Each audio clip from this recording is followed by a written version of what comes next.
సముద్రంలోకి తీసుకెళ్లి ప్రహ్లాదుడిని ముంచేశారు. ముంచేసి ఆయన మీద పర్వతాన్ని పెడుతున్నారు. పెడుతుంటే ఆయన ఎంతో సంతోషంగా ఈ సముద్ర జలాలు కూడా ఆయనే పరమేశ్వరుడని శ్రీహరి శ్రీహరి అని పిలిచాడు. అయ్యో నా భక్తుడు ఎక్కడ కందిపోతాడోనని శ్రీమన్నారాయణుడు గరుత్మంతుణ్ణి అధిరోహించి గబగబా వచ్చి, చూడండి పిల్లవాడి కంట్లో ఏదైనా పడిపోతుందేమో అంటే మనం బలంగా ఉఫ్ అని ఊదేసినట్టు ఏదో ఎగురుతూ వచ్చి పిల్లాడి కంట్లో పెడుతోంది అనుకోండి, ఉఫ్ అని ఊదేస్తాం కళ్ళల్లో పడకుండా. అలా శ్రీమన్నారాయణుడు రాక్షసుల చేతిలో ఉన్నటువంటి పర్వతాన్ని ఉఫ్ అని ఊదాడు.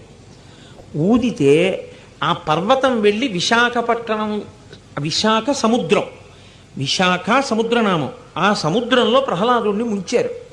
ముంచినప్పుడు ఆయన ఉఫ్ అని ఊదితే ఈ పర్వతం వెళ్ళి దూరంగా పడింది. ఈ పర్వతం వెళ్ళి దూరంగా ఎక్కడ పడిందో